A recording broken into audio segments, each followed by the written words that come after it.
नमस्कार, बहुत बहुत स्वागत है आप सभी का दो टूक में। मैं हूं निखिल सिंह और देश में आज एक नई ग्रामीण क्रांति के नाम पर सियासी घमासान मचा हुआ है।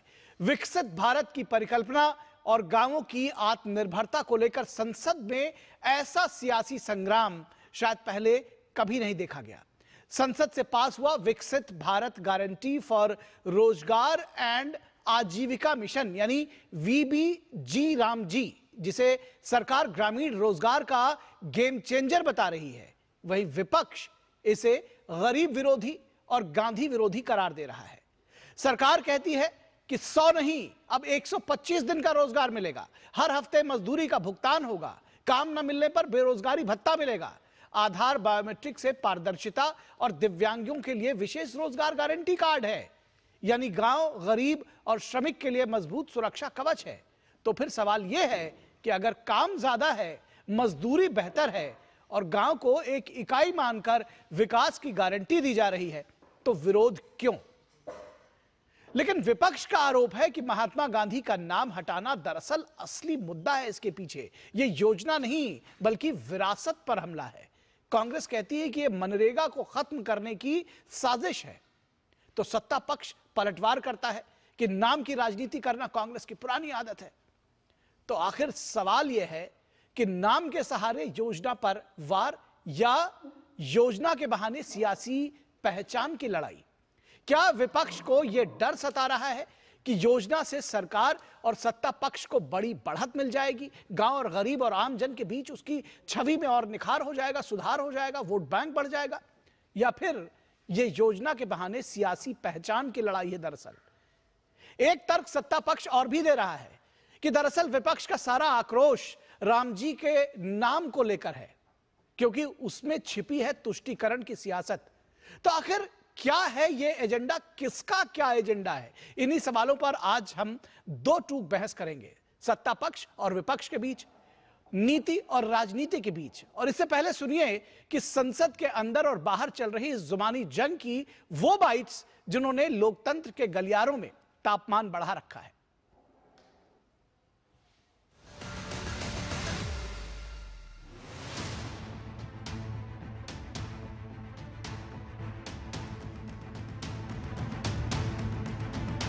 अपनी बात कहते आरोप लगा के भाग जाना,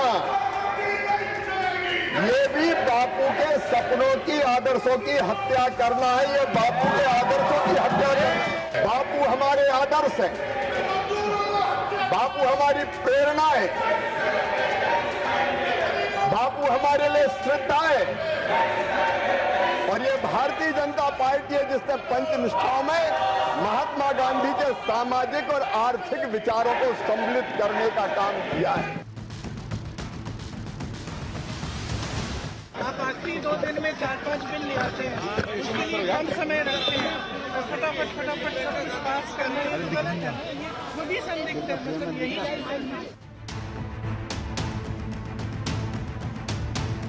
ये बिल ऐसा था कि जो मनरेगा पुराना स्कीम था, जिसको लोगों ने लूट खसोट का एक जरिया बनाकर रखा हुआ था, पूरा का पूरा उसमें तंत्र ऐसा बन गया कि वो सेंटर से पैसा आता था और पूरा लूटते थे। जी राम जी बिल लेके आया, इसमें 125 दिन का रोजगार गारंटी, करप्शन को रोकने के लिए व्यवस्था। जी राम जी बिल ग्रामीण भारत को एक तरीके से क्रांतिकारी तरीके से बदलने का ये बिल है। जो भी जी राम जी में आया है ये अश्योर्ड है। अश्योर्ड नहीं है तो एक सेंट्रल स्कीम बोले तो इसको सिर्फ लॉ रिपील होता था, लॉ रिपील नहीं हुआ है। इसमें हम नया लॉ लाया है, तो बड़ी मात्रा में गांवों में एक कानून के कारण बहुत बड़ी मात्रा में इंफ्रास्ट्रक्चर डेवलप होगा। कभी कभी मति मारी जाती है ना, इस तरह के बिल पास कराए जाते हैं। अधिकार की पूरी भावना का कत्ल हो गया। सड़कों को गौण करना मुश्किल होता है। संसद को मौन कर लीजिएगा, सड़क मौन नहीं होती है, प्रतिरोध होगा और आपको फार्म लॉज की तरह, ये मार्क माई वर्ड्स, इसे वापस लेना। जो लोग बापू के नाम पे राजनीति कर रहे हैं, पहले उनको ये समझना चाहिए कि बापू के आदर्श क्या थे। बापू के आदर्श कतई ये नहीं थे कि आपके सांसद चेयर को अपमानित करें, जब कोई मंत्री जवाब दे रहा उसके ऊपर कागज का काम करें। जिस दिन विपक्ष टीएमसी के नेता ध्यान देने का काम करेंगे तो संभवतः बापू के आदर्शों पे ये चल पाएंगे, नहीं तो उनके नाम पे सिर्फ राजनीति करते रहेंगे। तो आपने सुना, सत्ता पक्ष और विपक्ष दोनों के अपनी अपनी सियासत है, दोनों के अपने अपने दावे हैं। विपक्ष कह रहा है कि ये चलने नहीं दिया जाएगा, तो सत्ता पक्ष कह रहा है कि ग्रामीण विकास की गारंटी इस सरकार ने ली है और वो उसके लिए प्रतिबद्ध है। और इस पूरे विषय पर बातचीत करने के लिए हमारे साथ खास मेहमान जुड़े हुए हैं, उनसे आपका परिचय करा दें। हमारे साथ रोहन गुप्ता, जो कि बीजेपी के प्रवक्ता हैं, हमारे साथ जुड़े हुए हैं। उनसे हम रोहन गुप्ता जी, बहुत स्वागत है आपका। और इसके साथ ही साथ संजय सरकार, जो कि टीएमसी के नेता है, वो हमारे साथ जुड़े हुए हैं, टीएमसी का पक्ष रखेंगे। और इसके अलावा एडवोकेट निखिल जैन, जो कि पॉलिटिकल एनालिस्ट है लेकिन कांग्रेस के समर्थक हैं, तो कांग्रेस का पक्ष यहां पर रखेंगे, वो भी हमारे साथ जुड़े हैं। और स्वाति तिवारी, राजनीतिक विश्लेषक है। स्वाति जी, स्वागत है आपका। तो आप सभी मेहमानों का स्वागत है। लेकिन सबसे पहले मैं चाहता हूं कि इस डिबेट को पक्ष और विपक्ष के साथ शुरुआत किया जाए। रोहन गुप्ता जी और संजय सरकार जी, इन दो लोगों को स्क्रीन पर लेकर आइए और मैं चाहता हूं कि इनसे सीधा सवाल होगा और आप दोनों लोगों को 1.5 मिनट का समय देते हैं, 90 सेकंड्स का। और उसके साथ ही आप इस डिबेट को सेट करिए कि सीधे सी बात है कि ग्रामीण विकास के लिए जब हम बात करते हैं या ग्रामीण भारत की जब बात करते हैं, तो गांव के लोगों को काम चाहिए या नाम चाहिए, यानी नाम बड़ा है या काम। रोहन गुप्ता, आपसे शुरू करेंगे। देखिए, जो लोग नाम पे आपत्ति जता रहे हैं, सही में उनको काम से आपत्ति है, क्योंकि ये जो बिल आ रहा है, ये बिल जिस दिन लागू होगा तब विपक्ष की जो बची खुची वोट बैंक है वो भी खत्म हो जाएगी। क्योंकि ये बिल सुनिश्चित करता है कि जो महात्मा गांधी जी के नाम पे भ्रष्टाचार करके कलंक लगाया था, उसको ये बिल हटाएगा, क्योंकि महात्मा गांधी जी का नाम खराब किया, इतना भ्रष्टाचार ये स्कीम में हुआ। उसके बाद जो ये बिल में प्रावधान किए गए हैं कि जो अधिकार की बात है कि 100 दिन का उसमें प्रावधान था, यहां पे सरकार ये कह रही कि अगर 125 दिन का किसी को रोजगार नहीं दिया तो हम लोग बेरोजगारी भत्ता देंगे। तो एक अपने आप को भी बांधा है, जो भी सरकार किसी भी हो, ये एक सेल्फ असेसमेंट है कि जो हम जो कहने हैं वो करेंगे। दूसरी बात, टेक्नोलॉजी के यूज से जो भ्रष्टाचार हो रहा था, जो लीकेज हो रहा था, उसको रोकने का काम है। इसीलिए पूरी तरीके से गतिशील भारत का जो इंफ्रास्ट्रक्चर है उसको इसमें यूज किया जाएगा। चौथी बात, विकसित गांव जो है विकसित भारत की नींव है, उसके लिए जो इसका इंफ्रास्ट्रक्चर का एक पैरामीटर तय किया कि कौन कौन से काम के लिए इस स्कीम को यूज किया जाएगा। वो जलवायु की बात हो, जल स्तर की बात हो, तो बहुत स्पेसिफिक तरीके से जो जो भी लीकेजेस थे वो इस स्कीम में एड्रेस किए गए हैं। जो हमारी गरीबी 25% के ज्यादा थी 2011 में, जो 4.7% है, इसको जीरो करने के लिए अभी स्पेसिफिक अप्रोच की जरूरत है। और इसीलिए गांवों को भी A-B-C कैटेगरी में बांटा गया कि जहां ऑलरेडी बहुत काम हो चुका है वहां पे कम देके जहां काम होना बाकी है उसका भी ग्रेडिंग स्ट्रक्चर किया गया, और काम जो है वो ग्राम पंचायत ही डिसाइड करेगी। तो होलिस्टिक तरीके से विपक्ष की मैं गलती नहीं मानता हूं, ये उनकी मजबूरी है कि भाग जाए, क्योंकि जिस ये बिल दिन एक्टिवेट हो गया तो उनकी बची खची राजनीति भी खत्म हो जाएगी। ठीक है, तो अब स्क्रीन पर एडवोकेट निखिल जैन को लाइए, कांग्रेस इसका जवाब देगी। एडवोकेट निखिल जैन को लेकर आइए। संजय सरकार जी को इस चर्चा में जोड़ेंगे, लेकिन निखिल जी को लेकर आइए जो कांग्रेस के प्रवक्ता हैं। जी, कांग्रेस के समर्थक हैं, कांग्रेस का पक्ष रखेंगे। निखिल जी, आपका समय शुरू होता है अब, और अब आप बताइए कि आज के भारत को, आज के ग्रामीण भारत को नाम की राजनीति चाहिए या फिर योजना में काम देखना है? जाहिर सी बात है निखिल जी, आज के भारत को, आज के युवा को, आज के किसान को, आज के मजदूर को काम की राजनीति चाहिए, नाम की राजनीति नहीं चाहिए। और अगर मेरे भाजपा के मित्रों को काम की ही राजनीति करनी थी तो बिल का नाम बदलने की कोई जरूरत नहीं थी। आपने सरकार के एक मंत्री का बयान चलाया जिन्होंने कहा कि Mahatma Gandhi national rural employment guarantee act, MNREGA जिसे हम कहते हैं, उसको रिपील नहीं करा गया है। सरासर झूठ बोल रहे हैं। जो जी राम जी बिल आया है, अधिनियम आया है, इसमें सेक्शन 37 धारा 37 में साफ साफ लिखा है कि मनरेगा एक्ट और उसके अंडर के सारे रूल, सर्कुलर, नोटिफिकेशन रिपील करे जाते हैं। तो शुरुआत से ही झूठ बोल रहे हैं। और मैं तो कहता हूं कि ये जी राम जी नहीं है, ये एन राम जी बिल है। जिस तरीके से 1948 में नथुराम गोडसे ने गांधी जी की हत्या करी थी, ये बिल गांधी जी के ग्राम स्वराज के सपने की हत्या करता है। आप पिछले बिल को देखिए, नरेगा को आप देखिए, उसमें पंचायत डिसाइड करती थी, सरपंच डिसाइड करता था, गांव डिसाइड करता था कि हमारी क्या नीड है और किस में ये योजना का पैसा खर्च होना चाहिए। अब दिल्ली में बैठे कुछ अधिकारी, राज्यों की कैपिटल्स में बैठे कुछ अधिकारी डिसाइड करेंगे। पहले सेंटर एक बड़े भाई की, एक बड़ी मां, एक मां की भूमिका में 90% फंड देता था। आज सेंटर कह रहा है कि मैं केवल 60% फंड दूंगा और 40% सरकारें देंगे, स्टेट की, राज्य की सरकार देगी। राज्य की सरकार के पास कर के साधन कितने हैं, उसके पास आय के साधन कितने हैं जो वो दे पाएंगे। होगा ये कि धीरे धीरे करके स्कीम लागू ही नहीं हो पाएगी, रोजगार नहीं दिया जाएगा ग्रामीण इलाकों में और लोगों को फोर्स करा जाएगा कि आप मजदूर बनिए और केवल शहरी इलाकों में मजदूर बनिए। मैं इंडस्ट्री के विरोध में नहीं हूं, इंडस्ट्री के पास लेबर होनी चाहिए, बट इसका मतलब यह नहीं है कि हमारे गांव के जो लोग हैं उनके पास रहने का, जीने का और पैसे कमाने का अधिकार नहीं होना। ठीक है, ठीक है। अब आप लोगों ने डिबेट दरअसल सेट कर दिया और बहुत सारे सवाल जो है वो निखिल जी ने उठाए हैं, तो मैं चाह रहा हूं कि बीजेपी का जवाब इस पर एक बार हो जाए और उसके बाद हम इसकी शुरुआत करेंगे। दरअसल रोहन जी, आप देख रहे हैं क्योंकि बहुत सारे जो प्रश्न इन्होंने उठाए हैं उसमें यह भी बात सामने आती है कि क्या पंचायत के अधिकार कम किए गए हैं या फिर जो लीकेज है उसको कम करने की कोशिश की गई है, क्या भ्रष्टाचार पर वार है? तो ये सारे जवाब दरअसल आपको देने हैं। सवाल बहुत देखिए, पंचायत के अधिकार कहीं पे भी कम नहीं किए गए। पहली बात जो उन्होंने, पहला उसका जवाब दे दूं, इन्होंने कहा कि जो 90 से 10 कर दिया गया, कम 90 से 60 कर दिया गया। उनको ये मालूम होना चाहिए कि मनरेगा का बजट जो था 86,000 करोड़ था। आज केंद्र सरकार का योगदान से 95 होगा 60 के बाद भी, तो कम कैसे हो गया? आज हम 86 से 95 करते हैं, 10-12% इंक्रीज, 12.5% इंक्रीज हुआ है। दूसरी बात, इन्होंने कहा कि स्टेट के पास आय के साधन क्या होगा। निखिल भाई को मालूम होना चाहिए कि इस बार स्टेट को जो आवंटन है 12.5% से बढ़ाया है। 25 लाख करोड़ जो जीएसटी है उसमें स्टेट को 12.5% हर स्टेट में वृद्धि हुई है। तो क्यों स्टेट जिम्मेदारी नहीं लेगा? ये जब रोजगार की जब बात है वो स्टेट और सेंटर दोनों की जिम्मेदारी है, और जो सेंटर अगर अपना बजट बढ़ा सकता है तो स्टेट की भी भागीदारी उतनी होनी चाहिए। मुझे लगता है कि उसमें कोई गलत बात है। उन्होंने कहा ग्राम पंचायत बिल्कुल नहीं, ये कमेटी जो है उसमें लोकल सदस्य भी रहेंगे और सब मिलकर तय करेंगे कि क्या प्राथमिकता है। दूसरी बात, इन्होंने कहा कि अब तय नहीं करेंगे। अरे भैया, उसकी एक ब्रॉड गाइडलाइन तैयार की कि विकसित गांव करने के लिए क्या क्या जरूरी है। जो जलवायु की मैंने बात किया, जल स्तर की बात की, जो प्रोजेक्ट की बात है वो ऐसे प्रोजेक्ट है जो गांव का हमारा ढांचा है उसको सुनिश्चित करेंगे। पहले तो मालूम ही नहीं था, कोई भी गलत बिल बना देता था, किसी ने बनाया करा, कोई कंट्रोल ही नहीं था। अब क्योंकि गाइडलाइन तय हो गई है तो क्लैरिटी है कि जो काम किया जाएगा उसका डिजिटल ऑडिट किया जाएगा, उसका मैपिंग किया जाएगा, जियो टैगिंग होगा, उसके बाद ही पेमेंट होगा। और एक चीज, जो पेमेंट का प्रावधान पहले 15 दिन में था वो 7 दिन में पेमेंट का प्रावधान किया। और सबसे बड़ी चीज, पहले 100 दिन के रोजगार नहीं देने पे सरकार की कोई जवाबदेही नहीं थी।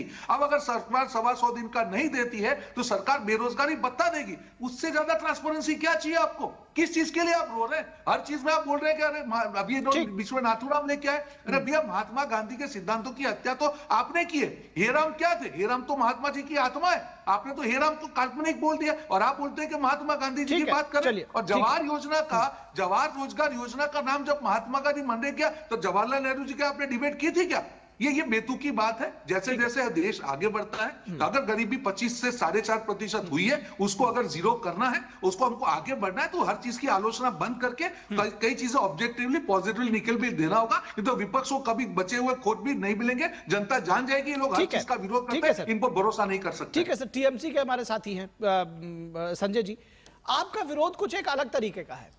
आपको कई बार ये लगता है कि हालांकि अभी दिसंबर में फंड जारी किए गए, आपको लगता है कि भाई आपके साथ में तो विशेष विरोध किया जा रहा है क्योंकि बंगाल में तो चुनाव है, तो इसको तो सीधे तौर पर आपका विरोध चुनावी भी देखा जा रहा है। क्या कहेंगे आप? देखिए, सबसे बड़ी बात क्या है मैं आपको बताता हूँ निखिल जी, भारतीय जनता पार्टी हर जगह का होता है, ऑपोजिशन के जहां सरकार चलते रहता है वहां पर उसको फंड बंद कर दिया जाता है। और वो फिर कौन बोलता है? शुभेंदु अधिकारी या सुकांत मजूमदार सीना ठोक के बोलता है हमने लिख के दिए, आपको 100 दिन का काम का पैसा नहीं मिलेंगे, आवास योजना का पैसा नहीं मिलेंगे, कहीं भी नहीं मिलेंगे, हम सब कुछ बंद कर दिया। सीना ठोक के बोल रहे, हमने बोला है। लेकिन मैं एक चीज बोलना चाहता हूँ, जहां भ्रष्टाचार बहुत ज्यादा हो रहा है वहां आप कुछ कर नहीं पाए। जहां भ्रष्टाचार का नाम नहीं है, कुछ नहीं, आप किस कारण में पॉलिटिकल में आप रुकने चाहते हैं? नंबर 2, पिछली बार का यूजर सर्टिफिकेट दिया था आप लोगों ने?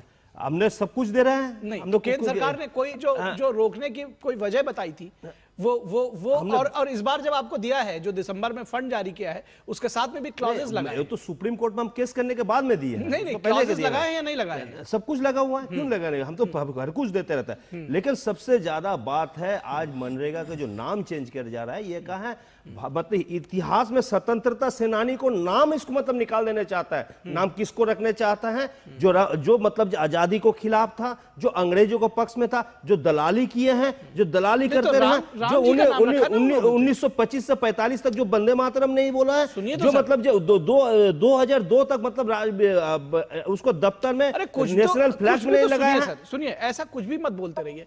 वो जो नाम रख रहे हैं वो राम जी के ऊपर रख रहे हैं, उन्होंने जी राम जी, और शायद इसका एक सियासी विरोध है, उस पर भी आएंगे, उस पर भी चर्चा करेंगे। लेकिन आप कह रहे हैं कि जिन्होंने नाम नहीं लिया जो वो विरोधी है, इसमें भगवान राम का नाम रखा गया है, और दरअसल शायद विरोध का ये भी एक कारण है। एक चीज ये बताइए, और मेरे स्वतंत्रता सेनानी, मेरे स्वतंत्रता सेनानी जिसके वजह आप इस स्टूडियो में बैठे हुए हैं, वो क्या भगवान से भी कम है क्या? आपको लगता है? आज अगर आज स्वतंत्रता नहीं होता तो आज इस चैनल में हम आप सब मिलकर डिबेट कर सकते हैं, रोहन जी बैठ के यहाँ पर बड़े बड़े भाषण दे सकते थे क्या? फिर तो ये डिबेट का एक विषय ये भी हो जाएगा कि किसने ग्रामीण भारत के लिए सपना देखा, ग्रामीण भारत के लिए जो महात्मा गांधी सपना देखा था, वही बात। अरे बात तो सुनिए, वही मैं कह रहा हूं कि फिर तो ये डिबेट ही दूसरी तरफ चली जाएगी, क्योंकि ये होने लगेगा किसने कितना योगदान दिया, और क्या गांधी जी का कितना योगदान था, फलाने का कितना योगदान था, जवाहरलाल नेहरू का कितना योगदान था, या किसी और का कितना। देखिए फिर हमारी डिबेट तो डिरेल होगी।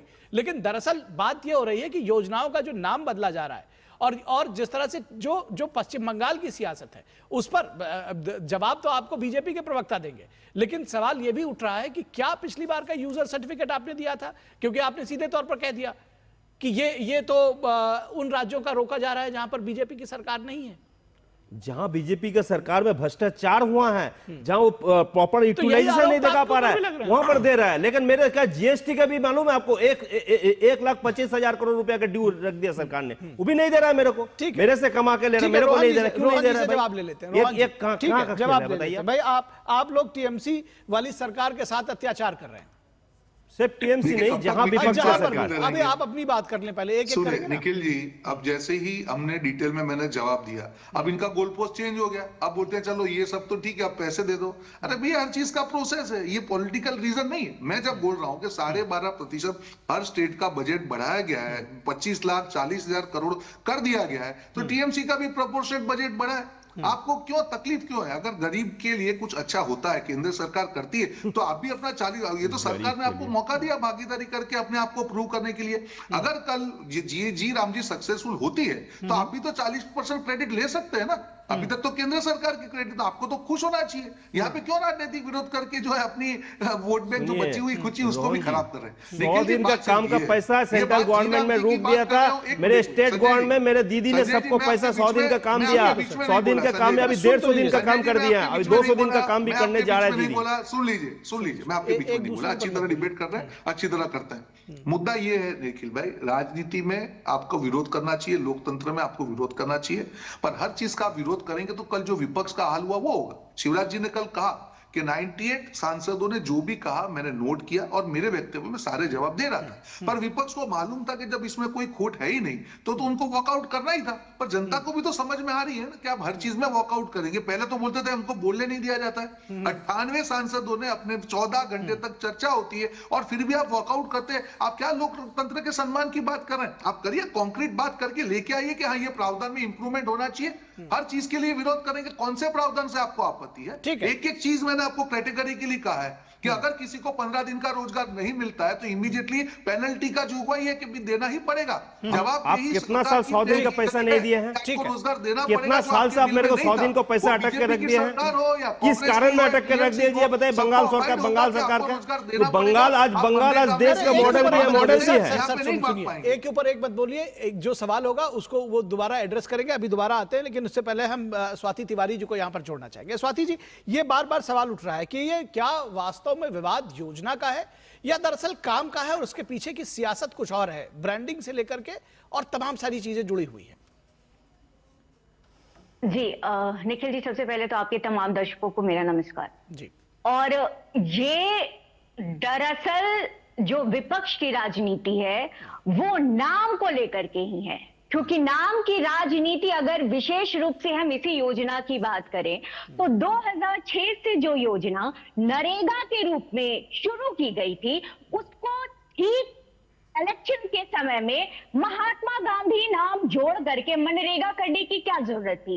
क्या आप महात्मा गांधी के परिपाटी को, उनके राजनीतिक विरासत को भुनाने का प्रयास नहीं कर रहे थे? और आज ये जो बात हो रही है कि हम ये वीवी जी राम जी, ये महात्मा गांधी का अपमान है, ये महात्मा गांधी का अपमान कैसे हो सकता है? ये तो भारत की जनता जानना चाह रही है, समझना चाह रही है, क्योंकि जो महात्मा गांधी, जिनके प्राण तत्व राम थे, जिनके जो संविधान राम राज्य की परिकल्पना करता है, उसमें आपको राम जी लेकर के आ गए। और ये शॉर्ट फॉर्म है, आप योजना श्री राम के नाम पर नहीं है, वो एब्रिविएशन के फॉर्म में है। आपको नहीं बोलना है, मत बोलिए, पूरा दे लीजिए आप। लेकिन जो योजना एक कहा जाए कि ग्रामीण जो जीवन है उसको संवारने के लिए पहली कोई ऐसे तथ्यात्मक, मतलब बहुत पुरजोर तरीके से एक बिल जो ऑलमोस्ट कानून बनी गई है, वो ऐसा लेकर के आया गया है कि अनुच्छेद 21 के को पूरी तरह से पालन कर रहा है, जिसके तहत जो है वो जो जीवन है, जो जीवन के बेसिक नीड्स है, उसको सम्मान जीने का अधिकार दे रहा है। उस पे आप ऐसे प्रश्न उठा रहे हैं। और आपने जो शुरुआत में कहा था कि नाम की बात है या काम की बात है, ये काम पे अगर प्रश्न उठाते, अगर ये उनके बिंदुओं को प्रश्न चिन्हित करते कि भैया यहाँ पे है, वो अधिकार कट रहे हैं, तो बात समझ में आती। लेकिन आप संसद के परिसर से लेकर के संसद के भीतर बिल तक आप नजर रखिए कि ये कौन से पोस्टर्स और कौन से प्ले कार्ड्स लेकर के जा रहे हैं। ये नाम की ही राजनीति कर रहे हैं। तो नाम की राजनीति करते करते थक जाइएगा, लेकिन ये बिल कानून के रूप में आएगा और ये जहां तक मेरी समझ है ये जनता की भलाई के लिए ही है। जी ठीक है, ठीक है, ठीक है। तो इसका जवाब निखिल जी देंगे। निखिल जी, एक चीज तो यही है कि जब ये शुरू हुआ था तो नरेगा के नाम से शुरू हुआ था, जैसा कि स्वाति जी कह रही हैं और सबको पता है।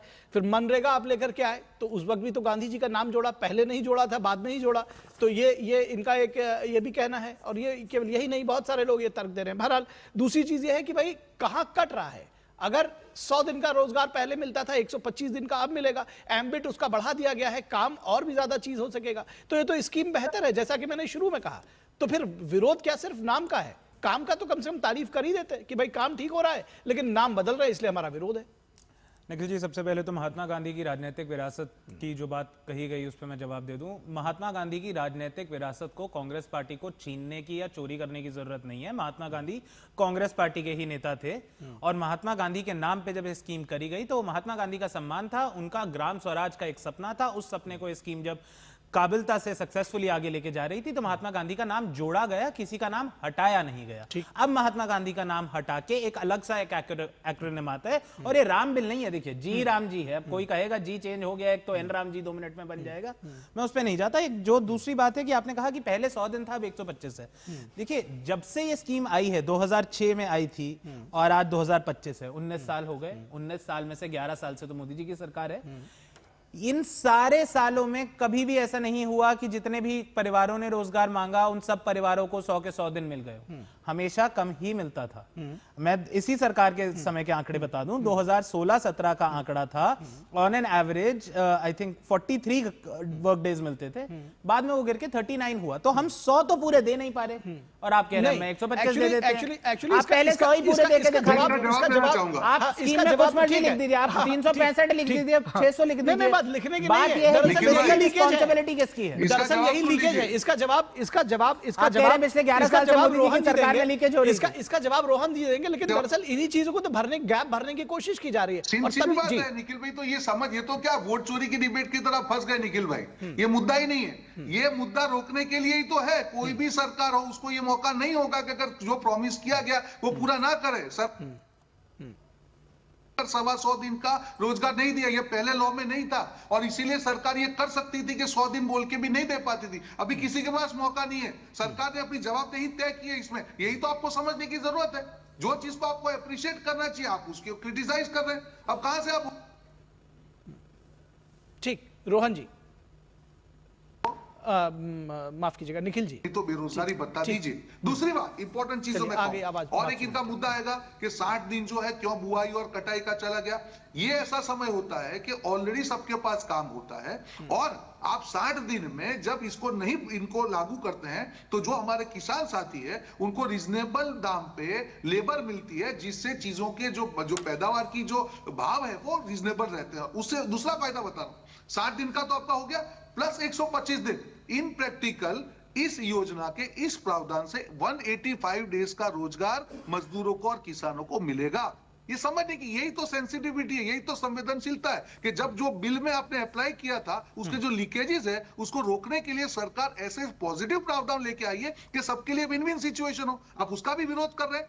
पहले चीजों को समझिए, हर चीज का विरोध मत करिए, कोई चीज अच्छी भी हो सकती है। मैं बार-बार विपक्ष को ये कहता हूं, वोट चोरी हो या जी राम जी के विरोध की बात है, मैं दोनों को एक चीज मानता हूं, दोनों मुद्दे ही नहीं है। जब आप मुद्दे के बिना जनता के बीच में जाएंगे, जनता आपको नहीं माफ करेगी। जनता सवाल पूछेगी भैया आपका मुद्दा तो बताओ, किस चीज का विरोध कर रहे हो, आप नाम का विरोध कर रहे हो या जी राम जी के काम का विरोध कर रहे हो। आपके दोनों विरोध बिल्कुल बेकार है, क्योंकि जवाहर रोजगार ठीक है, जवाब ले लेते हैं निखिल जैन जी। तो मुझे कह रहे हैं कि काम के आधार पर आप विरोध नहीं कर सकते क्योंकि ये लीकेज रोकना दरअसल है क्या कि कोई भी सरकार या कोई भी योजना रिविजिट हो रही है तो आप उसको रिविजिट के तौर पर देखिए ना कि अगर कहीं लीकेज हो रहा है उसको सरकार देख रही है कि भाई यहां पर दिक्कत आ रही है और 100 दिन का काम ही मांगने लोग नहीं आ रहे हैं। क्यों? क्योंकि वहां लीकेज हो रहा है। देखिए, सबसे पहले तो जितना लोगों ने काम मांगा उतना काम नहीं मिला। तो रोहन जी आके आज ये कह दें कि मैंने 100 से बढ़ा के 125 दे दिया। ये कहां आया कि किसी ने काम मांगा और उसको नहीं मिला? सरकारी डेटा है, मैं आपको अभी लिंक शेयर कर देता हूं। अभी मैं साथ में पढ़ रहा था। 15 दिन में आप नहीं देते हैं, सुनिए bye January 2022-23 6.3 crore households had demanded work, only 5.6 crore got it. तो डिमांड पूरी मीट नहीं है। डेटा लाए सर?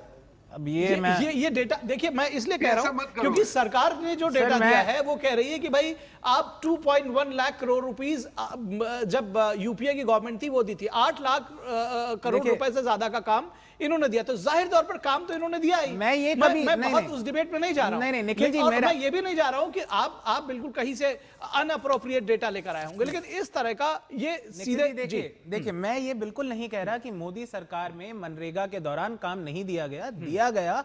हजारों करोड़ रुपए, लाखों करोड़ रुपए करोड़ों गरीब परिवारों में दिए गए। यूपीए सरकार ने भी दिए, भाजपा सरकार ने भी दिए। हाँ, फर्क इतना है कि जब 2006 में स्कीम आई थी तो अडवाणी जी ने सराहना करी थी, लेकिन 2014 में मोदी जी इस स्कीम को बोलते थे मॉन्यूमेंटल, लिविंग मॉन्यूमेंट है ये यूपीए के फेलियर्स का। और मेरी तो राजनीतिक समझ ये कहती है कि मैं स्कीम को हमेशा चालू रखूंगा ताकि यूपीए के फेलियर दिखा सकूं। लेकिन बाद में उन्हीं मोदी जी ने हजारों करोड़ रुपए स्कीम में डाले। उस पर मेरा कोई विरोध नहीं है, मैं सराहना करता हूं मोदी जी की उसके लिए। मेरा पॉलिसी का पॉइंट यह है कि आज तक कोई भी सरकार, चाहे कांग्रेस की हो चाहे भाजपा की हो, जितने घरों ने, जितने लोगों ने रोजगार मांगा, जितने दिनों का रोजगार मांगा, उतना रोजगार नहीं दे पाई है। अब कोई कह देगा कि सरकार की मंशा में कमी थी, कोई कह देगा बजट में कमी थी, कोई कह देगा स्कीम में गलती थी। ये एक ऐसा स्टेटमेंट है, देखिए मैं बीच इसका मेरे पास बैकिंग डेटा है। अब मैं क्या बोलूं, मैं आपको दिखा देता हूं। आप आपके कैमरामैन जूम इन कर सकते हैं, इसका जवाब रोहन जी आपके कैमरामैन जूम इन कर सकते हैं। और इस पे एक छोटी सी एक और मैं बात जोड़ दूं, इस तरह का डेटा रोहन भी लेकर आएंगे, मैं उनको कहां से लेकर देखिए मैं वेरीफाइड डेटा, ये वेरीफाइड डेटा है। कहां से? वायर की रिपोर्ट है। अरे सर क्या बात, वायर की रिपोर्ट है जिसमें फर्दर साइटेशन है। अब रोहन जी बोलेंगे कि वायर काउंट नहीं करता। मैं आपको इंडियन एक्सप्रेस का लिंक भेज देता हूं, आपको इंडियन एक्सप्रेस का लिंक भेज दूंगा। रोहन जी इसका जवाब देंगे और मैं दर्शकों के और एक छोटी सी बात मैं ऐड कर दूं, इन्होंने कहा जो हम 60 दिन का पॉज लगाएंगे उससे किसानों को लेबर सस्ती मिलेगी। रोहन जी शायद आप ये नहीं समझते, हमारे देश का किसान जो आम किसान है ना, 2 एकड़ की 2.5 एकड़ की खेती वाला 90% किसान, वो अपने खेत की जुताई खुद करते हैं। लेबर जमींदारों को लगती है, किसानों को नहीं लगती। तो इसको प्रो किसान मत बताइए, प्रो जमींदार होगा, प्रो जमींदार होगा। और खुल के आके बोलिए कि हाँ हम जमींदारों के लिए कर रहे हैं, हम फैक्ट्री मालिकों के लिए कर रहे हैं, बोलिए उसमें क्या दिक्कत है? अच्छी बात है, वो भी तो देश के नागरिक। मैं बता रहा हूं, मैं जवाब देता हूं। जवाब भैया आप निखिल भाई ये वापस इसमें आप फंसेंगे, क्यों ऐसा कर रहे हैं? आप जानते हैं कि मैं मामलों को स्टडी करके आता हूं, आप भी ऑडियंस बनी उसको बचा के रखिए। निखिल भाई ऐसा मत करिए, मुद्दा क्या है? ठीक सर जवाब दीजिए। जो आदमी खुद का भी खेत जोतता है, राइट, क्योंकि उसको उस 60 दिन में अपना काम होगा, तो वो दूसरे 125 दिन है जो योजना में काम लेगा, तो उसको कितना मिला? 185 मिला। भाई उसको लेबर की तरह खुद के लिए यूज करे या किसी और के लिए काम करे, मुद्दा ये है उस 60 दिन में प्रावधान पूरी तरीके से काम अवेलेबल होने के कारण उस 60 दिन में शॉर्टअप नहीं होगी, ना लेबर की शॉर्टेज होगी। जैसे ही शॉर्टेज होती है आपका लेबर का रेट बढ़ता है। तो किसानों, जो भी किसान वो खुद के लिए करे या दूसरे लोगों को लेके काम करे, उनको रीजनेबिलिटी से 60 दिन में अवेलेबिलिटी होगी और प्लस 125 दिन। तो प्रैक्टिकली क्या हो गया, 185 हो गया। यही तो लीकेज रोकने का कारण है, यही लीकेज था मनरेगा में। मैं आपको यही कहना चाह रहा हूं, वो लीकेज के कारण डबल बिलिंग का काम होता था कि आदमी खुद का भी काम करता था और बिलिंग मनरेगा में डाल के वो पैसे होते थे, वही तो लीकेज था। और वही लीकेज रोकने के लिए एआई के माध्यम से, मॉनिटरिंग के माध्यम से हर हफ्ते जो पेमेंट 15 दिन था वो हर हफ्ते होगी इसमें। और अगर पेमेंट नहीं हुई, उसका डिजिटल डैशबोर्ड है, हर शाम को मॉनिटरिंग होगा कि कौन से स्टेट में, कौन से गांव में, कहां पे पेमेंट नहीं हुई है। जो अधिकारी है उसको जिम्मेदारी दी जाएगी। तो यही तो ट्रांसपेरेंसी है। आप उसका विरोध क्यों कर रहे हैं? आपका प्रावधान हो, आपको लगता है हाँ ये 4 चीजें हुई है, 5वीं चीज आपको ऐड करनी है, बिल्कुल सरकार को बोलिए। पर जो चीज अच्छी हो रही है उसको आप समझे बिना विरोध करेंगे तो कैसे चलेगा ना। मैं पूरा डिबेट करने को तैयार हूं। एक भी मुद्दे में ऐसा नहीं है कि जहां पे सरकार ने इस बिल में कहीं पे भी कोई कमी छोड़ी हो, क्योंकि सरकार को अपना विकसित भारत का जो उद्देश्य है वो साकार करना है और सरकार करके रहेगी। ठीक है, ठीक है। अब मैं चाहता हूं कि इससे पहले कि निखिल जी वापस इस बात का जवाब दे, मैं चाहूंगा कि हमारे जो टीएमसी के साथी हैं संजय सरकार जी, एक प्रश्न बार बार जो खासतौर पर पश्चिम बंगाल की सरकार के ऊपर उठाया जाता है कि बंगाल में जो फंड था मनरेगा का इसके पहले का, उसकी बंदरबाट हुई। आपने कहा बहुत ट्रांसपेरेंसी से काम हुआ, इसी ट्रांसपेरेंसी पर दरअसल केंद्र सरकार सवाल उठाती है। क्या आप चाहते हैं या ये कहा जाए कि आप इसकी स्वतंत्र जांच के लिए तैयार हैं? देखिए, जहां पर जॉब कार्ड का मैटर है ना, बंगाल में 99% सही तरफ से काम हुआ है और वहां गरीब जो आदमी उसको मिला है। और भारतीय जनता पार्टी जहां जॉब कार्ड के बाद में, चाहे उत्तर प्रदेश और मध्य प्रदेश में बहुत सारा फेक जॉब कार्ड के ऊपर से पैसा उठाया। मेरे पास वो डाटा भी आप चाहिए तो आपको हम दे देंगे। सबसे बड़े बात क्या मालूम है, जो काम अच्छे तरफ से करता है वहां रुका जाता है, क्योंकि वहां का विकास देखा नहीं जाता है, देखा नहीं जाता। और सबसे बड़ा निखिल जी जब बहुत बड़े बात बोले हैं, 203 एकड़ जमीन कितना किसान को हाथ में, मानो 85% किसान को हाथ में। और वो ये जो जॉब कार्ड किसको हाथ में दे रहा है, मानो जमींदार को हाथ में दे रहा है। जमींदार को हाथ में पैसा रहेंगे, लेबर को शोषण करेंगे। और मेरा बहन बोल रहे थे ना, जब गांधी जी को अपमान, महात्मा गांधी को अपमान करता, महात्मा गांधी को जिस दिन नाथुराम गौडसे ने हत्या कर दिया था, तमाम विश्व में इसको छवि चल चरित्र आ गया है। जो आरएसएस का आदमी है, आरएसएस का जो अभी मदर सिस्टर कॉन्सेंट जो भारतीय जनता पार्टी चल रहा है, ये पूरा तमाम देख रहा है किस तरफ से अपमान किया था। आजादी का बाद 1 साल के बाद ही जिसको हत्या कर दिया गया, तो उसको अपमान बोलने के जो तमाम वर्ल्ड देखा है भारतीय जनता पार्टी आरएसएस किस तरफ से महात्मा गांधी को अपमान किया है और देशवासियों के पास कितना मतलब सर झुकाने पड़ा है, ये मानने पड़ेंगे। पहले वो पहले देखिए, इतिहास देख के आइए, बाद में महात्मा गांधी को अपमान देखिए। मैं वेट ये कर रहा था कि आप हमारे सवाल का जवाब देंगे। क्या स्वतंत्र जांच के लिए तैयार हैं? बिल्कुल तैयार है हम तो। हर जांच में कहां जहां रहा वहीं तो फिर यूजर ईडी लगा दे रहे। आप लगाइए ना सीबीआई ईडी, आपको तो सीबीआई ईडी इनकम टैक्स से तमाम जो प्रश्न आपसे किए जा रहे थे, जो इसके पहले केंद्र सरकार ने प्रश्न किए थे फंड रोकने से पहले कि यूजर सर्टिफिकेट दे दीजिए और फंड ले लीजिए, बिल्कुल हम यूजर सर्टिफिकेट देने के बाद में भी रुका गया है। नहीं, ऐसा तो नहीं है, बिल्कुल रुका गया। मैं आपको चाहिए तो मैं आपको नोटिफिकेशन कॉपी आपको मेल में भिजवा देता हूं। यूजर सर्टिफिकेट कहां दिया गया? रोहन जी इस पर जवाब देंगे। रोहन जी, इनका फंड क्यों रोका गया था? देखिए, मैं वापस कह रहा हूं कि जो जिस प्रकार से टीएमसी की सरकार हमेशा इस प्रकार का दोषारोपण करती है, क्या फंड रुक गए तो सरकार के सारे काम रुक गए हैं क्या? कई बार डिले होता है, कई टेक्निकल रीजन होते हैं। जब सरकार रिपोर्ट मांगती है, आपने जो अलोकेशन किया उसमें कोई क्वेरी होती है, ये इस तरह की बेतुकी बात डिबेट में नहीं करनी चाहिए। आप फंड रुकता, आपको लगता है कि ममता जी रोड पे नहीं निकल पड़ती? आपको पूरा जानकारी होना चाहिए। यूपी में कितना फॉल्स जॉब कार्ड हुआ था, मध्य प्रदेश में कितना फॉल्स कार्ड हुआ था, बंगाल में कितना हुआ था। संजय जी, अगर 555 हुआ था तो हमने उसको तुरंत उसको ये किया है। संजय जी, बात लीकेज की तो हो ही रही है। बताइए, मैं डंके की चोट पे बोल रहा हूँ कि 12.5% आपका स्टेट का अलोकेशन बढ़ाया गया। मुझे झूठा साबित कर दीजिए, मैं डिबेट करने को तैयार हूँ। झूठ मत फैलाइए ना टीवी चैनल पे, या तो आंकड़े लेके आइए। ये पॉलिटिकल डिबेट नहीं है, भाषण देने की बात नहीं कि हमारा पैसा रोक दिया। जॉब कार्ड के बारे में बोला था, ये फॉल्स कार्ड है। लेकिन यूपी में जहां पर 3.5 लाख जॉब कार्ड फॉल्स थे, मध्य प्रदेश में 2.47 करोड़ फॉल्स कार्ड था, वहां पर आप लोग क्यों करवाइए? वहां पर क्यों? सुनिए संजय जी, एक के ऊपर एक मत बोलिए। तो कहां से बात होगी? संजय जी, एक के ऊपर एक मत बोलिए। रोहन जी, अपनी बात आप समाप्त करिए। संजय जी, कोई सवाल हो तो आप दीजिए। रोहन जी।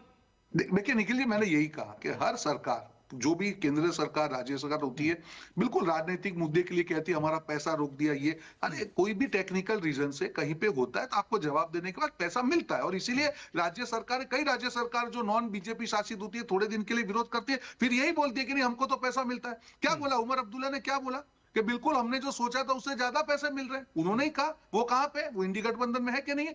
तो इस बेतुकी बात का राजनीतिक, ये राजनीतिक डिबेट नहीं है, we are talking very specifically. और मैं वापस बोल रहा हूं कि इस बार सारी स्टेट गवर्नमेंट के एलोकेशन में 12.5% वापस टेक्निकली बोल रहा हूं 12.5% इंक्रीज 25,40,000 करोड़ स्टेट्स को दिया जाएगा। ये मेरी बात को झुठला दीजिए तो मैं आपकी बात को सच मान जाऊंगा। ठीक, झूठ मत बोलिए डिबेट। नहीं, संजय जी, हाँ, अब संजय जी बताइए उसी बात का स्पेसिफिक जवाब। मैं आपको बता रहा हूं, मेरे यहाँ पर 550 job card false job card बोले तो मिला है, लेकिन जहां पर उत्तर प्रदेश में 3.5 लाख जॉब कार्ड फॉल्स मिला, 2,47,000 मध्य प्रदेश में मिला है। मैं जिसको रेक्टिफाइड किया उसको बाद में मैं जब सवाल जब अपना आया है तब हम लोग को रोक गया था। हम लोग सुप्रीम कोर्ट जाने के बाद सुप्रीम कोर्ट में इसका इतना ज्यादा झटका मारा इनको, मारने के बाद में सुप्रीम कोर्ट को बोलने में मजबूर हुआ उसको देने के लिए। इसको नेता सीना टूक के बोलते हमने लेटर लिख के दिया मोदी जी को, मोदी जी नहीं देंगे। शुभेंदु अधिकारी बोलते हैं, या बात सुकांत मजूमदार बोलता, बंगाल का जनता बोलता तुम 100 दिन का पैसा नहीं दोगे, तुम वोट मांगने के लिए आओगे तो तुमको भी हम वोट नहीं देंगे। एक तो जो मैं चाहूंगा रोहन जी इसका जवाब दें, लेकिन इससे पहले यह भी आप समझ लीजिए कि दरअसल लीकेज है, इस बात को सभी लोग स्वीकार कर रहे हैं और इसीलिए तो इसमें चेंज किया गया। बंगाल में 550 लीकेज है, तो आप 3.5 लाख जहां लीकेज है वहां पर आप क्यों नहीं बंद करते हैं? अब 2,47,000 वहां पर आप क्यों नहीं बंद करते? इस बात को क्यों नहीं समझ रहे हैं कि इसीलिए रिवैम्प किया गया है? रोहन जी जवाब दीजिए। देखिए मैंने वापस कहा कि जो आपने बिल्कुल सही बोला कि जो सरकार, केंद्र सरकार मनरेगा का जो फंड देती थी वो अलोकेशन में स्टेट लेवल पे उसमें गड़बड़ होता था और जो नंबर ऑफ डेज प्रॉमिस किए जाते थे स्टेट गवर्नमेंट नहीं देती थी और इसीलिए केंद्र सरकार को उसका ऑडिट करना पड़ता था। ऑडिट के बाद में सरकार रिपोर्ट देती थी तो पैसा रिलीज होता था। अब नए जो बिल में ये प्रावधान है कि 125 दिन का आपको रोजगार देना है, दूसरे स्टेट की उसमें पार्टनरशिप भागीदारी बढ़ाई गई है, इसलिए स्टेट भी उसमें से पीछे से नहीं उठ सकता है। और रियल टाइम ऑडिट है, टेक्नोलॉजी के माध्यम से हर रोज शाम को डैशबोर्ड होगा तो कहीं कोई लीकेज की क्षमता ही नहीं। डिजिटल भारत के कारण हर व्यक्ति के अकाउंट में पैसा जाता है। कॉर्पोरेट घाट में जमींदारी पता चालू करने चाहते हैं। नहीं, इस तरह से आप कॉर्पोरेट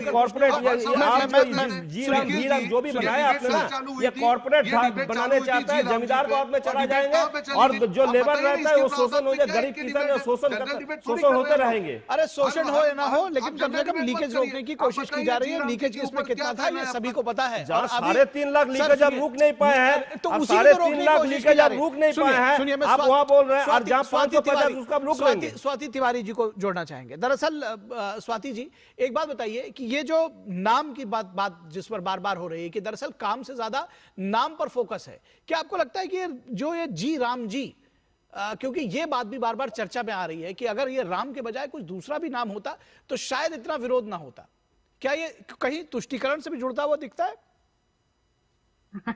बिल्कुल तुष्टीकरण से जुड़ता हुआ दिख रहा है, लेकिन किसकी तरफ से दिख रहा है ये समझने की कोशिश यहाँ पे की जानी चाहिए। सबसे पहले पूरे अगर हम विपक्ष की बात करें, इंडी गठबंधन, तो जो गठबंधन और उसको लीड करने वाली कांग्रेस सरकार जो श्री राम को काल्पनिक मान करके हलफनामा देती है, जो ममता बनर्जी इंडी गठबंधन की घटक दल जिनके सरकार में ये कहा जाता है, जिनके सरकार में ये कहा जाता है उनके नेता हिंदू नहीं मुसलमान है, तो तुष्टीकरण की राजनीति कौन कर रहा है, किस खेमे से कर रहा है, ये जनता देख रही है। अब टेक्निकल बात करते हैं। पश्चिम बंगाल में लगभग 20 से 22 योजनाएं हैं राज्य की। एक योजना का नाम महात्मा गांधी के नाम पर इससे पहले नहीं था। आज अचानक क्या हुआ कि महात्मा गांधी के सम्मान की बात याद आ रही है ममता बनर्जी को, और वो भी उस ममता बनर्जी जी को जहां वास्तव में अगर अपमान और सम्मान की बात थी, आरजे कर मामला एक मामला उठा रही हूं, जहां नारी सम्मान की बात थी, उस सम्मान को स्मरण दिलाने के लिए न्यायालय को आपको जो है वो दिशा निर्देशन देना पड़ा था, और आप एक अपने राज्य की महिला के सम्मान की रक्षा नहीं कर सकती और महात्मा गांधी के नाम के सम्मान की बात कर रही हैं। और निखिल जैन जी कह रहे थे कि 100% रोजगार सृजित नहीं हुआ, बिल्कुल नहीं दिया गया, बिल्कुल सहमति है। ऐसी यूपीए की ही योजना रही है जो 100% इंप्लीमेंट हुई है। अगर पर्टिकुलरली हम मनरेगा की बात करें तो 1600 60 मिलियन यूपीए के समय में जो है वो रोजगार सृजित हुआ था मनरेगा के तहत, उससे डबल एनडीए की सरकार में 3216 मिलियन रोजगार सृजित हुए हैं। तो अगर हम परसेंटेज में देखें तो डबल है। ये तो मंत्री ने दिया है, वो अगर आप चाहें तो प्रिविलेज में चले जाएं, वो आप चले नहीं तो वो स्टैंडिंग कमेटी की रिपोर्ट पढ़ तो वो आप प्रिविलेज में चले जाएं सर। उसमें तो क्योंकि वो जहां तक मुझे ध्यान आ रहा है वही डेटा मुझे भी पता है, शिवराज सिंह चौहान का बोला हुआ है, और मैं इसलिए मैं कह रहा आपने मेरे से डेटा बीच में Swati ji I am extremely sorry आपको बीच में रोका इसलिए जा रहा है क्योंकि एक डेटा को लेकर की बात आ गई थी, लेकिन आप अपनी बात बहुत जल्दी से खत्म करिए संजय जी, उसके बाद जाऊंगा। इसका जवाब दरअसल निखिल जी आप ही को देना है। शिवराज सिंह चौहान जी का ही बयान है, कहीं और से डेटा नहीं, संसद में दिया हुआ बयान है, जाकर के चेक किया जा सकता है फैक्ट्स को अगर चेक करने की बात है तो। जी ठीक है, ठीक है। हाँ संजय जी आप बोल रहे हैं बेटी पढ़ाओ बेटी बचाओ किसका नकली किया है? मेरे यहाँ पर कन्याश्री को जो कन्याश्री का जाकर मतलब यूनाइटेड नेशन में जाकर ममता बनर्जी को प्राइज मिला है, प्राइज बंगाल आज देश के मेडल भी है, मॉडल भी है। आप सुन लीजिए नंबर सर ये प्रश्न उन्होंने नहीं उठाया, उन्होंने कहा महात्मा गांधी के नाम पर कौन सी योजना है? अभी तो महात्मा गांधी के नाम वो सवाल उन्होंने उठाया सर, सुनिए ना, आपने सुना ही नहीं दरअसल ये सवाल उन्होंने उठाया कि महात्मा गांधी के नाम पर इससे पहले सम्मान नहीं उन्होंने ये नहीं कहा कि बंगाल में किसी को हिजाब खुला नहीं जाता है। सर सुनिए सर, इस तरह की डिबेट नहीं, मैं निखिल जी के पास जाऊंगा, नहीं मैं पॉइंट के पास जाऊंगा। बंगाल में कोई महिला को चुम्मा चाटी नहीं कर रहा जाता रास्ता में जाके। मेरे बंगाल में खुलेआम सर क्या बात कर रहे हैं? अब आप महिला अधिकार की बात करें। यूपी में जब पंचायत चुनाव हुआ था ठीक है, ठीक है, बोलने दीजिए। बंगाल में अब अगर महिला अधिकारों पर बोल रहे नहीं संजय जी, अगर महिला अधिकारों पर अगर महिलाओं के ऊपर महिलाओं के रेप नहीं मैं इस तरह से नहीं बोलने दूंगा, नहीं बिल्कुल नहीं बोलने दूंगा, नहीं इस तरह बिल्कुल नहीं बोलने दूंगा, नहीं बिल्कुल आपका ऑडियो आउट करा दीजिए, आपका ऑडियो नहीं, आपका ऑडियो आउट करा दूंगा, नहीं मैं बिल्कुल इस तरह मैं कतई आपको नहीं सुनिए, नहीं लोग नहीं मैं पहले पूरी बात सुन लीजिए, पहले पूरी बात सुन लीजिए, पहले नहीं आप पहले पूरी, अरे आप देखिए इस तरह से डिबेट नहीं होगी ना, नहीं बिल्कुल नहीं, आप पहले सुनिए, आप पहले सुनिए, आप पहले सुनिए, आप पहले सुनिए, आप नहीं बिल्कुल टोकेंगे, ये मेरा काम है टोकना, आप ये तय नहीं करेंगे कि नहीं सुनिए। अच्छा अब चलिए सुनिए, ठीक है, इसी पर चर्चा कर लेते हैं, इसी पर सुनिए। अगर आप इसको डीरोल करना चाहते हैं संजय जी, अगर आप इसको डीरेल करना चाहते हैं तो इसी पर चर्चा कर लेंगे। अभी कितने दिन तक धरना प्रदर्शन और क्या क्या आपके यहाँ बंगाल की सड़कों पर हुआ है, महिलाओं के साथ क्या क्या हुआ है, रेप और बलात्कार हुआ है, अरे क्या बात कर रहे हैं, क्या बात कर रहे हैं, छोड़िए सुनिए और सुनिए और दूसरी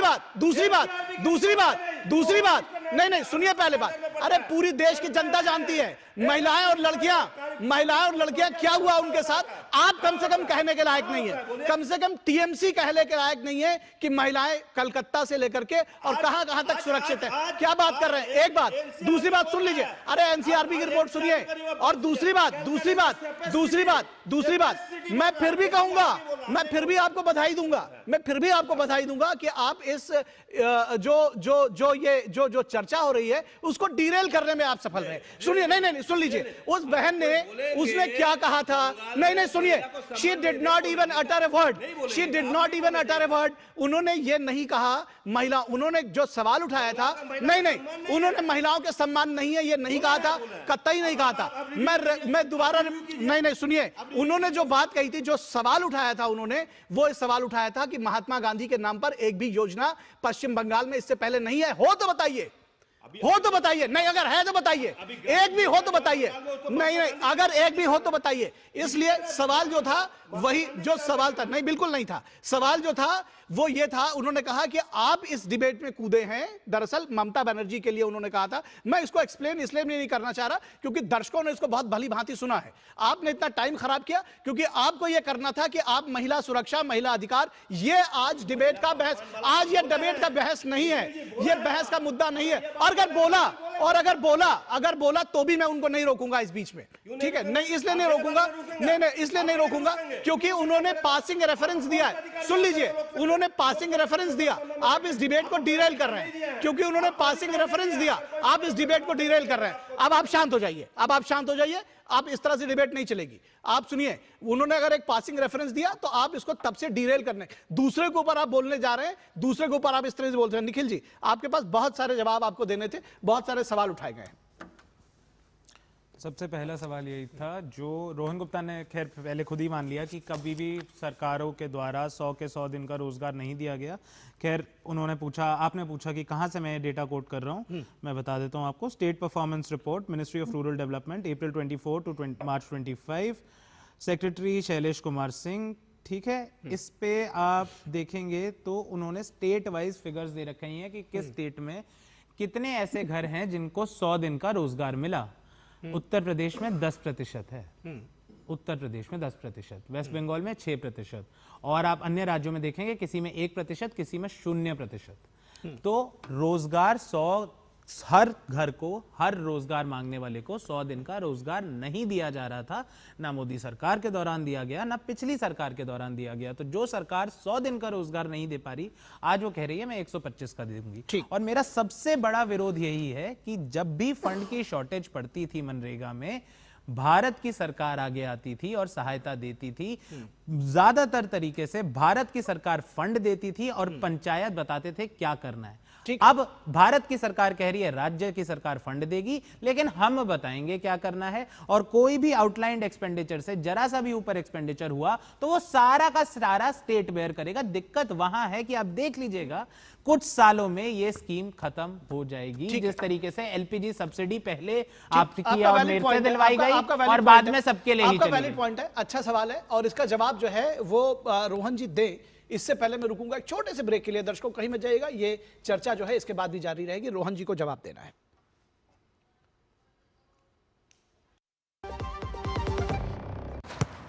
इसको तो फुटबॉल खेलना भी आ गया और इसे तो पियानो बजाने भी आ गया। चंद्रयान भी उतर गया चांद पर हमें अब तक टेस्टी राजमा बनाना नहीं आया। बिना MDH राजमा मसाला के टेस्टी राजमा कैसे बनेगा? स्वादिष्ट राजमा के लिए MDH राजमा मसाला। क्या स्वादिष्ट राजमा बनाए? MDH। बेटा सैंपल चेक कर लिया? हाँ पापा, सैंपल तो चेक कर लिया, लेकिन आपने बिजनेस को बढ़ाने के बारे में क्या सोचा? बिजनेस बढ़ाना बेटा कोई बच्चों का खेल नहीं है। डैड, मोदी सरकार एक स्कीम लाई है, प्रधानमंत्री विकसित भारत रोजगार योजना, जिसमें आपको सरकार अगले 2 साल तक हर महीने 3000 रुपए तक का इंसेंटिव देगी, वो भी हर नई हायरिंग पर। अच्छा। और मैन्युफैक्चरिंग में तो ये इंसेंटिव 4 साल तक मिलता है। क्या बात है बेटा, तूने तो मेरी टेंशन ही खत्म कर दी। प्रधानमंत्री विकसित भारत रोजगार योजना करीब 3.5 करोड़ नौजवानों को रोजगार के नए अवसर बनाए।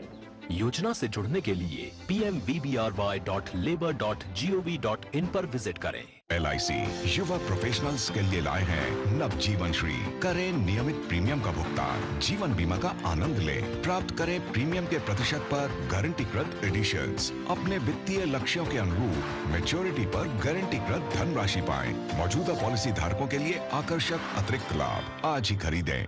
व्यक्तिगत जानकारी के लिए ऑनलाइन अनुरोधों से रहें सावधान। कुछ भी जानकारी देने से पहले जरूर सोचें। कोई भी वैधानिक कंपनी फोन या इंटरनेट पर आपसे निजी जानकारी कभी भी नहीं मांगती, इसलिए ऐसे कॉल या ईमेल आने पर अपनी जानकारी देने से पहले समझदारी दिखाएं और सावधानी बरतें।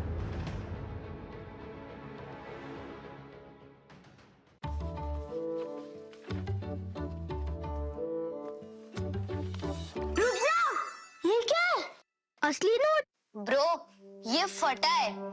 सुन, कते फटे पुराने नोट को बैंक ब्रांच में एक्सचेंज कर सकते हैं। वाओ, नया नोट मिलेगा? हाँ, जिससे तू हमें पिज्जा पार्टी देगा। RBI कहता है स्मार्ट बनो, कूल रहो। जरा सी हंसी, दुलार जरा सा,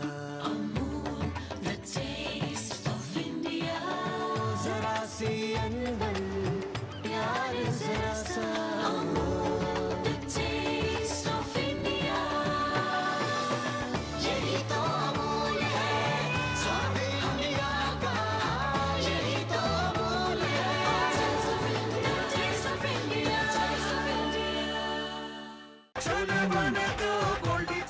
छोले मसाले जहाँ जाए रिश्ते बनाए। गोल्डी लाए हैं फ्रेश लॉक टेक्नोलॉजी, जो रखे मसालों को हर समय फ्रेश।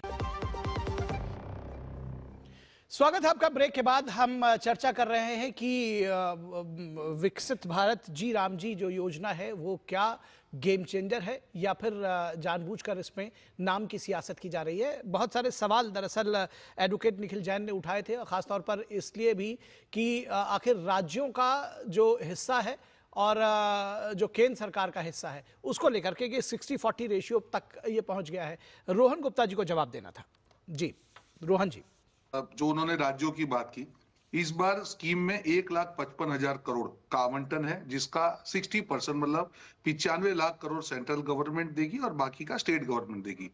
लास्ट टाइम जो आवंटन था लास्ट ईयर का था 86,000 करोड़ का था, तो उसके बाद 12.5% की वृद्धि अगर केंद्र सरकार करता है और अगर राज्य सरकारों के आवंटन में केंद्र सरकार ने 12.5% की वृद्धि की है, तो मुझे लगता है कि उनकी भी जिम्मेदारी बनती है, उसमें कोई आपत्ति है। निखिल भाई ने जो चीज गलत बोली उसका मैं जवाब देना चाहूंगा।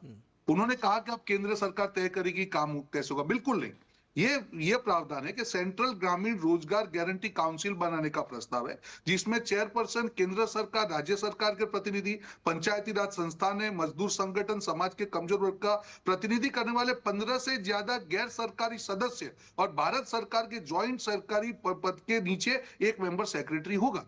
तो जब मैं वही बोल रहा हूं कि जब विकसित भारत की हम बात करें, उसके लिए विकसित ग्राम होना बहुत जरूरी है और इसीलिए ये पूरा होलिस्टिक अप्रोच से कमिटी बनेगी कि जहां जहां जरूरत है वहां पैसा जाएगा। अभी मिसयूज हो रहा था और इसीलिए हर गांव को ABC कैटेगरी में कैटेगराइज किया गया कि जो काम में ऑलरेडी काम ज्यादा हो चुका है उसका पैसा करके, जहां पे B और C कैटेगरी के गांव है, और ये अभी तक ये मॉनिटरिंग था ही नहीं, एट रैंडम चल रहा था, जहां पे कोई, और शिवराज जी ने कल कहा अपनी प्रेस कॉन्फ्रेंस में कि जो सरपंच है ज्यादा मजबूत है वो पैसे ले आएंगे। अब ऐसा नहीं होगा क्योंकि मॉनिटरिंग है AI के माध्यम से, जहां पे अभी गांव विकास नहीं हुआ है वहां पे ये पैसा जाएगा। और पलायन का जो सबसे बड़ा प्रॉब्लम है, जब लोगों को ग्राम पे ही उनको काम मिलना चालू हो जाएगा तो जो पलायन की बड़ी समस्या है उसके ऊपर भी वो होगा। तो जो अभी जो गरीबी दर हमारा 4.7% रह गया है, अब ये निखिल जी सिलेक्टिव है, जो पॉकेट्स में है, अगर आप उसको ढूंढेंगे नहीं तो हम लोग उसमें से बाहर नहीं आएगा और लोप साइडेड हो जाएगा। इसीलिए सरकार ने इस बिल के माध्यम से इस चीज को एंश्योर किया है कि जहां जहां गैप्स है उसको आइडेंटिफाई करके हम विकसित भारत का अपना मिशन को पूरा करें। अगर बिल को कोई भी ठीक से पढ़ेगा निखिल जी, एक भी इसमें गलती नहीं निकाल पाएगा। सरकार ने जनता के साथ में, राज्य सरकार के साथ में खुद की भी जो है जिम्मेदारी को सुनिश्चित किया है कि 125 दिन का नहीं देंगे तो हमको बेरोजगारी भत्ता देना पड़ेगा। अब इसलिए कोई किंतु परंतु की जगह नहीं बची। ठीक है, तो चलिए उम्मीद करते हैं कि ये विकसित भारत की जो गारंटी की बात आप कर रहे हैं वो सपना साकार हो। और मैं निखिल जी से और संजय जी से यही कहूंगा कि व्हाट्स देयर इन नेम, जो शेक्सपियर की बात आपने कही थी, तो मैं कह रहा हूं कि व्हाट्स देयर इन नेम, हमको देखना चाहिए कि योजना किस तरह से आगे चलती है और उम्मीद करते हैं कि ये योजना जिस भाव के साथ लाई गई है। आखिरी सेंटेंस, उनको जीराम जी के नाम से ज्यादा जीराम जी द्वारा होने वाले काम से आपत्ति है। नाम तो जो काम नहीं हो पाएगा उससे आपत्ति है। रोहन जी, जो काम नहीं हो पाएगा उससे आपत्ति है। काम होना चाहिए। वापस डिबेट करेंगे। मेरे पास बिल्कुल समय नहीं है।